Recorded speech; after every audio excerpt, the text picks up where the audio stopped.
Muy buenas tardes, parecía que volvíamos a eso de los fines de semana tranquilos, pero este fin de semana ha vuelto el factor sorpresa que pone patas arriba al mercado. Parecía que volvía esa tranquilidad de los fines de semana después de que el fin de anterior no tuviéramos caída o rescate de ningún banco, ni siquiera de Deutsche Bank, a pesar de que el viernes anterior había mucho miedo de que finalmente el lunes volviéramos del fin de semana con un nuevo desplome bancario por un nuevo rescate o por una nueva caída. Pero finalmente ahora vuelven las sorpresas, aunque ahora desde un mundo totalmente distinto. No el mundo financiero, sino el mundo energético, que esto al final también tiene mucho que ver con la inflación, que es todo lo contrario o puede tener el efecto contrario al que tenía en este caso lo que estaba sucediendo en el sistema financiero. El efecto que tenía en la inflación era de, bueno, pues dar cierto alivio. Esta noticia del mundo energético es todo lo contrario. Ha llegado una noticia que el mercado no se esperaba. Países de la OPEP Plus decidiendo volver a dar un hachazo más a la producción de crudo. Ahora ese hachazo es de algo más de 1 millón de barriles diarios. Y es ya la segunda vez en solo unos poquitos meses que la OPEP decide volver a recortar su producción. Ya lo hicieron en octubre, para los que no se acuerden, anunciaron que recortarían la producción en 2 millones de barriles diarios, pero ahora la noticia llega después sobre todo de algo curioso. En febrero, no sé si se acuerdan, Rusia anunció que iba a recortar la producción en 500.000 barriles diarios en marzo, algo que hacía de forma voluntaria, que la OPEP había respaldado, había aceptado, pero que se hacía por parte de Rusia y nadie más. Bueno, todos pensaban que al final se trataba de una respuesta de algo unilateral por parte de Rusia contra Europa, sobre todo por las sanciones que había impuesto Europa ese mismo mes, en febrero, cuando Rusia anunció esto, sanciones hacia los productos derivados del crudo ruso, como es el diésel, por cierto, que como les decíamos, impuso Europa el día 5 de febrero. Pero hace unas semanas, hace muy poquito de hecho, Rusia anunció una extensión de ese recorte de producción, que ya no solo iba a estar en marzo, sino que ahora iba a extenderse hasta el mes de junio también. Y claro, pocos días después de conocer esto de Rusia, tenemos encima de la mesa que más países de la OPEP se han unido a la causa. Países que incluyen Arabia Saudí como uno de los que más va a reducir, porque claro, también es uno de los que más produce. Así que ahí tenemos pues ese efecto de ser el rey de producción de crudo dentro de la OPEP, que al final cuando él reduce también significativamente, pues esa reducción es muy importante. Arabia Saudí concretamente va a reducir en 500.000 barriles diarios, exactamente la misma cantidad que ¿quién? Que Rusia. Pero a esa lista, claro, se han sumado otros muchos países, lo pueden ver justo ahí. Tenemos países desde Emiratos Árabes, pasando por Kuwait y llegando incluso a Kazajistán. Entre todos, pues en torno a 1 millón de barriles diarios de petróleo menos cada día. La pregunta, la gran pregunta que muchos se estarán haciendo, que hoy en el programa intentaremos descubrir, es ¿por qué? Si ha sido una acción coordinada políticamente con Rusia para tensionar todavía más a Occidente, porque ya saben ustedes que al menos en Europa la inflación empezó por la energía, ahora es más una cosa del subyacente, de la inflación subyacente, pero que si volvemos a tener tensiones energéticas, desde luego que va a hacer que la inflación vuelva a dispararse, o si más bien los países de la OPEP, que por cierto poseen el 80% de las reservas de petróleo de todo el mundo, están viendo ahora que están pasando cosas en la demanda de petróleo y por eso quieren reducir la producción para poder, bueno, pues ajustarse a esa demanda. O lo que es lo mismo, si están viendo cosas raras en el estado de la economía, que nos dirigimos a una recesión y que va a haber excedente de producción de crudo. Hoy lo ha dicho Rusia, veremos si finalmente es esto o no lo es. Pero ahí tienen ustedes los hechos, los datos. Rusia dice que es por un excedente de producción de crudo, pero claro, para entender un poco más lo que está sucediendo, vamos a indagar un poco también en la propia OPEP, en la Organización de Países Productores de Petróleo. Bueno, hasta ahora, ¿cuántos barriles de crudo estaba produciendo el cártel de países productores? Pues si miramos el último informe emitido por la propia organización, la OPEP produjo en febrero 28,9 millones de barriles de petróleo cada día. Claro, fíjense en los números a lo largo de la tabla primera, de la que ven arriba. Ven que los datos se remontan hasta 2022. Bueno, 2021 también cuenta, pero tenemos datos trimestrales de 2022, segundo trimestre, tercero y cuarto. Claro, en el segundo trimestre, que es el primero que se incluye ahí, ya teníamos la guerra en Ucrania. Y fíjense los números totales de producción de crudo desde entonces, segundo trimestre 2022 hasta ahora. Prácticamente los números bailan sobre las mismas cifras, entre los 28 y los 29 millones de barriles diarios. Claro, eso a pesar de que la OPEP ya dijo que iba a recortar 2 millones de barriles de producción en octubre, es decir, en el cuarto trimestre. Y ahí es verdad que vemos, bueno, una producción de barriles de 29 millones. Sin embargo, lo cierto es que estos datos, y lo dice ahí mismo, son datos que sí que proporciona el informe de la OPEP, pero que la OPEP en ese informe asegura que vienen de fuentes secundarias. Es la tabla de abajo donde tendríamos los datos que vienen de comunicaciones directas. Entendemos que de los propios países de la OPEP que dan información directa sobre la producción de crudo en sus territorios. Aquí, sin embargo, bueno, no contamos con los datos de todos los países, pueden ver que faltan algunos, Irán, Libia, Irak, no han dado muchos de esos datos. Sin embargo, si sumamos esas cifras, por ejemplo, tendríamos unos 20 millones diarios de producción de petróleo en febrero y unos 25 millones de media en el segundo trimestre, para que puedan comparar y ver mejor que ahí sí que hay una diferencia de casi 5 millones de barriles diarios, pero recuerden, sin contar con los datos de algunos países, Irak entre ellos y también Libia, por ejemplo. Bueno, hoy desde Rusia han insistido en que la decisión de la OPEP se hace para apoyar a los precios del crudo. ¿Y por qué hay un excedente? Lo han dicho hoy desde el Kremlin. Lo cierto es que los precios actuales, es verdad que antes de conocer la noticia del recorte de producción, que estaban en el entorno de los $79 el barril para el Brent, un poquito más por debajo en el caso del West Texas, son precios que se han visto en años anteriores y años donde, bueno, tampoco tenemos que echar la vista atrás demasiado. Los vimos en 2021, en 2018, 2014, 2010, 2007, casualmente antes de la crisis financiera, habrá que ver si tiene algo que ver o no. Y justo después, por cierto, de 2007, lo pueden ver ahí justo, esa fuerte subida hasta los $130 el barril, que fue el máximo del petróleo Brent, del petróleo de referencia en Europa. Bueno, la cuestión también es hasta qué punto esto va a hacer daño a Occidente, esto es a Europa y a Estados Unidos. A Estados Unidos le vamos a dedicar un poquito más de tiempo y va a ser en la segunda clave, así que empecemos por Europa. Según datos de Eurostat de 2021, aquí vamos a obviar a Rusia porque ya sabemos que aquí las cosas han cambiado mucho después de la guerra, pero en 2021, según este gráfico de Eurostat, los países de la OPEP que se han acogido al recorte de producción, Libia, Kazajistán, Arabia Saudí e Irak, que son los que ven ahí, entre esos países que están dentro de este gráfico, entre esos 4 países suministraban el 28% del crudo que demandaba Europa, entonces, en 2021. Y aunque las cosas pueden haber cambiado tras la guerra de Ucrania, lo cierto es que estos países siguen suponiendo una cantidad importante del crudo que llega a Europa, por supuesto. Además, los bancos de inversión, se lo contábamos, ya han hecho cálculos para ver hasta dónde se pueden ir los precios del crudo. Goldman Sachs lo ven los $100 el barril. Y Bank of America ya ha advertido hoy de que por cada millón de recorte en la producción de crudo, millón de barril, por supuesto, barriles diarios, el precio se va a disparar en $25 el barril. Nos lo contaba hoy José Antonio Binder, así que vamos a recuperar esa pieza. Muy buenos días. Morgan, Citi, Bank of America, todos tienen monotemática esta mañana. Precio del petróleo después del movimiento de la OPEP.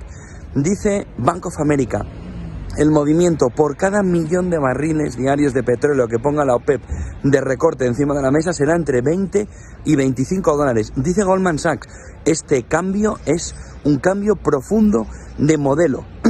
Lo que está planteando ahora mismo Goldman Sachs es que la OPEP habría cambiado el modelo de atacar esa reducción del precio del petróleo siendo constante, data, en plan bancos centrales, de tal manera que a partir de ahora, dice Goldman Sachs, vamos a ver una OPEP diferente que va a ajustarse a ver cómo defiende el precio del petróleo, sobre todo con la mirada puesta en el movimiento que Arabia Saudí le está diciendo al mundo que no quiere quedar en las garras de Estados Unidos a la hora de ver ese precio del petróleo. Ojo, porque el otro gran comentario de la mañana está en el entorno de los análisis de Citigroup, que dice que estaría la OPEP intentando cortocircuitar la economía global, llevando el precio del petróleo ahora en torno de los $100 y volver a asustar al conjunto de la economía global, viendo si lo puede llevar incluso por encima con otra reducción de 1 millón de barriles diarios de petróleo, que nos llevaría a máximos de marzo, abril, mayo del año pasado,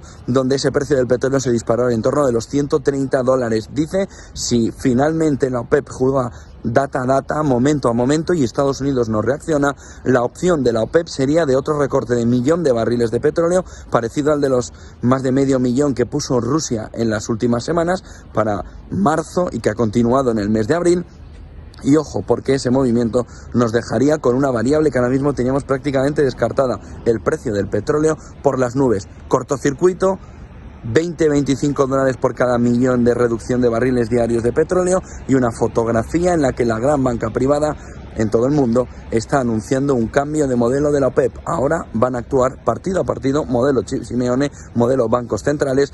Sí, el precio del petróleo cae a los estándares, al rango, como hemos visto, entre 70 y 80, a partir de ahí actuar. Vamos a ver si ese rango también entre 90 y 100 lo puede aplicar la OPEP. Por ahora, subidas muy fuertes en el petróleo han llegado a estar en el 8%. Bueno, y atención a esto porque el propio Jerome Powell, presidente de la Fed, ya habló de los efectos que podía tener una subida del precio del crudo en la economía y en la inflación. Fue en marzo de 2022 cuando ya teníamos encima de la mesa la guerra en Ucrania y por lo tanto también las primeras consecuencias sobre la energía, sobre los precios del crudo, por ejemplo. Y fíjense esta frase porque desde luego me parece crucial cuando acabamos de tener este recorte de producción de petróleo y cuando acabamos de tener una subida en los precios del crudo de ahora mismo unos 5 dólares el barril, para que se hagan ustedes una idea. ¿Qué es lo que dijo Powell?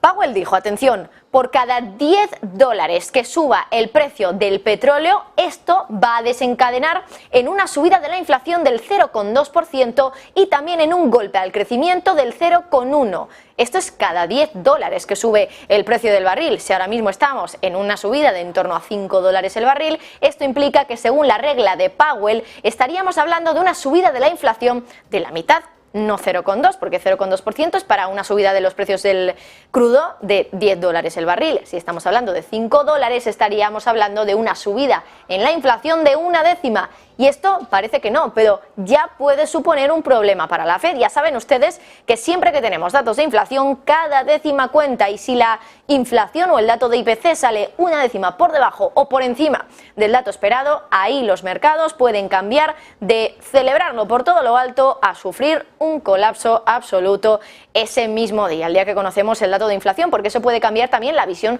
de la Reserva Federal. Así que tomen esa regla de Powell para los precios del crudo, porque puede ser muy importante para entender y para adelantarnos un poco a cuáles pueden ser las consecuencias, ya no solo sobre la inflación, sino también sobre el crecimiento. Recuerden, dice Powell, que por cada 10 dólares que sube el precio del petróleo, la economía siente un golpe del 0,1%. Si estamos ahora en una subida de 5 dólares, al menos solo en el día de hoy, podemos esperar un golpe a la economía del 0,05%.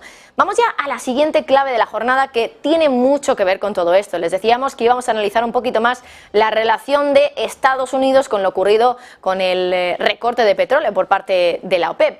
Una de las claves de esta decisión está en que el principal rival de Estados Unidos en cuanto a la producción de crudo está en el ajo metido, en el ajo de este recorte de producción. Es Arabia Saudí, el país que junto con Rusia va más a reducir su producción de crudo, concretamente en 500.000 barriles diarios, se lo decíamos.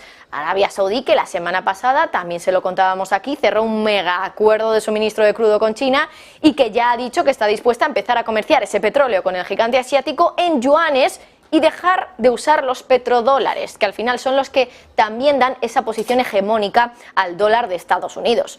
Bueno, la cuestión también es que Arabia Saudí y Estados Unidos llevan ya muchas rencillas en esto del petróleo, sobre todo desde que Estados Unidos se puso a contrarrestar los efectos de la reducción de crudo de Arabia Saudí y de la OPEP con la liberación de barriles de la Reserva Estratégica de Petróleo, haciendo así mucho dinerito. Se lo contábamos que en el último año Estados Unidos había vendido muchos barriles a un precio medio del entorno de los 90 dólares por barril y que eso había supuesto unas ganancias para Estados Unidos de en torno a 20 dólares el barril.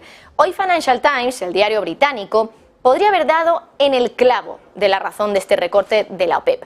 Fuentes del diario británico aseguran que el gobierno de Riad, el gobierno de Arabia Saudí, estaba irritado, es la palabra que utilizan directamente desde el periódico, tras conocer la semana pasada que el gobierno de Biden no quería rellenar este año la reserva estratégica de crudo.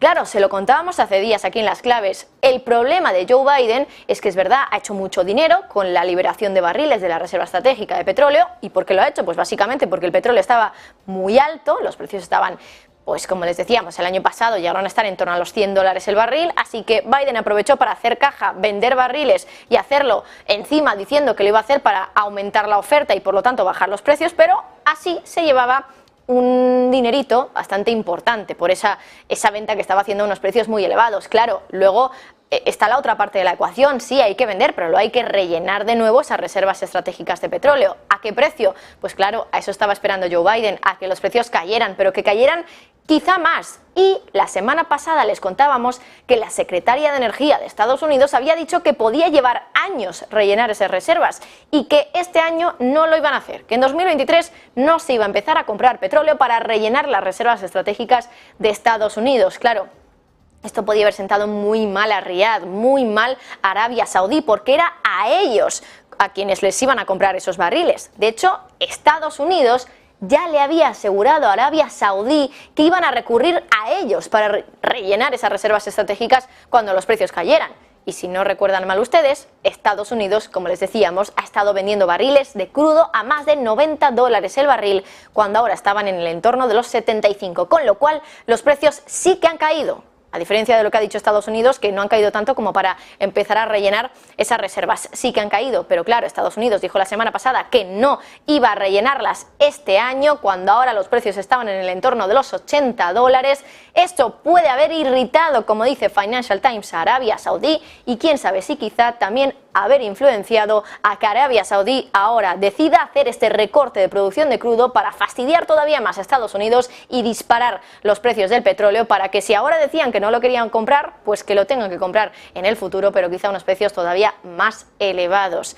Claro, desde Estados Unidos ya han enviado un mensajito a Arabia Saudí. Ayer un portavoz del Consejo de Seguridad Nacional dijo que los recortes no eran algo aconsejable, puesto que daba incertidumbre al mercado, algo que, por cierto, ya hicieron la última vez que conocimos una noticia así, una reducción de petróleo, de la producción de petróleo por parte de la OPEP. Estados Unidos ya dijo que era un error, claro, un error, porque al final a quien perjudica también es a Estados Unidos. Bueno, la cosa está en que, aunque Estados Unidos sea una de las mayores potencias productoras de petróleo del mundo, no le da abasto con su propia producción para también su propio consumo. Y fíjense en ese gráfico elaborado por Bianco Research, porque aquí vemos cómo a cierre de marzo de este año, de marzo 2023, Estados Unidos producía, esa es la línea roja que ven ustedes, producía 12,2 millones de barriles al día frente a los más de 18,4 millones de demanda implícita que tenía en esa misma fecha el país estadounidense.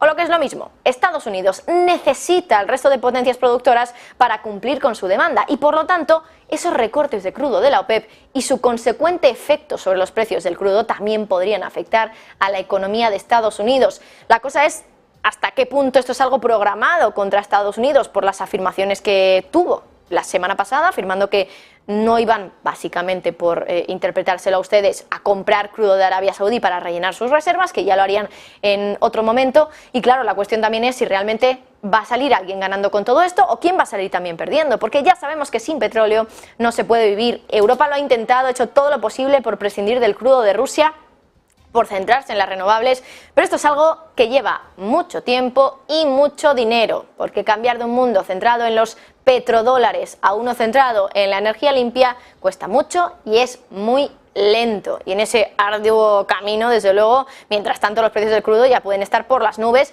y afectar todavía más a la inflación, que por lo menos en el caso europeo ya saben que cuando empezó, más o menos en 2022, aunque empezó un poquito antes, empezó por una cuestión de oferta, concretamente por una cuestión de energía, donde Rusia estaba implicada, pero ahora podríamos estar implicando también a muchos más países, al resto de países de la OPEP que se han sumado a ese recorte de producción que se anunció en el día de ayer. Y mientras tanto, también miramos a otras cuestiones que no tienen tanto que ver con el recorte de producción de crudo, pero que nos hace mirar de nuevo al sistema financiero y a lo ocurrido con Silicon Valley Bank. Porque en las últimas horas se ha filtrado la confirmación de lo que ya se rumoreaba, de lo que muchos creían saber ya, que el banco era consciente de que podía caer. Bueno, ya lo dijo la Reserva Federal, dijo el jefe de supervisión de la Fed, Michael Barr, lo dijo hace unos días, que habían avisado a Silicon Valley Bank de que podían tener problemas y que fue el propio banco, por su mala gestión, el que decidió no hacer nada al respecto. Bueno, pues hoy hemos conocido efectivamente la confirmación por parte de ex empleados del banco que efectivamente los ejecutivos sabían que podía caer el banco. Lo sabían porque un modelo que usaban les había mandado una advertencia, una señal de que si los tipos empezaban a subir, eso iba a tener un efecto devastador sobre la entidad. Pero aún así decidieron pasar del tema y cambiar los supuestos que incluía ese modelo para que no pareciera tan grave, para contrarrestar esos efectos, esas pérdidas que el modelo estaba diciendo que iba a tener el banco en el caso de que los tipos empezaran a subir. Bueno, hoy esta noticia, esta información la ha destapado el fin de semana el Washington Post, el diario estadounidense. En ese reportaje que están viendo ustedes empiezan explicando un poco lo sucedido, como una historia que se remonta al año 2020, y dice que entonces los ejecutivos de Silicon Valley Bank se embarcaron en una estrategia para aumentar las ganancias, para aumentar los beneficios. Una estrategia que, por cierto, disparó rápidamente una alarma interna. El banco, claro, había decidido comprar bonos a más largo plazo por un motivo muy sencillo, y es que, claro, en una curva normal, en una curva de tipos normal, los tipos a corto plazo están mucho más bajos que los tipos a largo, algo que no ocurre ahora porque tenemos una curva invertida, ya lo saben, una curva donde los bonos en los plazos más largos tienen unos tipos mayores, una rentabilidad mayor a la que tienen los tipos más largos. Claro, en un momento donde los tipos incluso están en negativo en algunas referencias, por ejemplo en la deuda pública de Alemania, claro, los inversores se iban a los plazos más largos, plazos que por tener más incertidumbre, porque el dinero en este caso no nos lo van a devolver hasta dentro de mucho más tiempo, imagínense 10, 15, 20 años, solo por esa incertidumbre, en este caso los emisores tienen que pagarnos más. Esta curva de tipos ahora no está así, está invertida porque la situación ahora mismo es distinta y eso nos está indicando de hecho que va a haber recesión. Pero entonces, 2020, es verdad que teníamos pandemia, que se hablaba y tuvimos finalmente una recesión por el COVID, pero no una recesión que quizá podríamos haber tenido si no hubiera llegado la pandemia. En ese momento, como les decía, teníamos una curva de tipos normal, los bonos a más largo plazo tenían más rentabilidad y claro, ¿qué pensó Silicon Valley Bank que era lo mejor para hacer en un momento donde los bonos estaban dando unas rentabilidades del entorno al 0% y los que más daban eran los bonos a más largo plazo? Pues comprar los bonos a más largo plazo, porque eran los que daban más intereses más jugosos. Pero claro, Silicon Valley Bank no cumplía con una métrica de riesgo clave, porque un modelo interno de la empresa les mostró que los tipos de interés más altos, si subían esos tipos de interés, los tipos de la Fed, podrían tener un impacto devastador en las ganancias futuras del banco. Bueno, ya se lo hemos contado en algunas ocasiones. Esto básicamente es por una cosa que en mercado se llama duración, que es la relación que hay entre las rentabilidades de un bono y su precio, y es que cuando tenemos bonos de larga duración, bonos de largo plazo, aquí un movimiento de los tipos de interés de un punto básico, de 10 puntos básicos, por ejemplo, tiene un efecto en precio mucho mayor que el que tiene en bonos de un año, por ejemplo, para que se hagan ustedes una idea. Entonces, claro, una subida de tipos de igual nivel en unos bonos a 10 años tiene mucho más efecto negativo en precio en esos bonos a 10 años que en los bonos a un año. En lugar de prestar atención a esa advertencia en Silicon Valley Bank y también a pesar de las preocupaciones que había por parte de algunos miembros del personal, que insisten hoy desde el Washington Post que existían, los ejecutivos del banco simplemente lo que hicieron fue cambiar las suposiciones de ese modelo. Es decir, si el modelo te dice que algo estás haciendo mal, pues cambias lo que te dice el modelo, básicamente. Se lo han dicho al periódico estadounidense varios ex empleados de la entidad y aunque bueno, ya era algo que se intuía, hasta ahora nadie había hablado de esos ajustes públicamente, unos ajustes que, por cierto, predijeron inicialmente que una subida de los tipos de interés iba a tener un impacto mínimo. Bueno, al final mínimo no fue. Pero claro, ¿en qué se basaban esos nuevos supuestos como para mutear las pérdidas que se iban a originar por la subida de los tipos? Pues en esos nuevos supuestos lo que validaron fue una estrategia que se basaba en que Silicon Valley Bank iba a generar muchos beneficios y que esos beneficios iban a poder contraponer o contrarrestar, más bien dicho, esas pérdidas que iban a suponer la caída en precio de los bonos que tenían en cartera porque eran bonos de larga duración, bonos de plazos muy largos. Pero esos supuestos acabaron estando profundamente fuera de lugar. Silicon Valley al final no pudo hacer todo el dinero que ellos querían hacer para contrarrestar esas pérdidas. Claro, el año pasado, ¿cuánto subieron los tipos? Pues casi 5 puntos porcentuales, el ritmo más rápido desde 1980.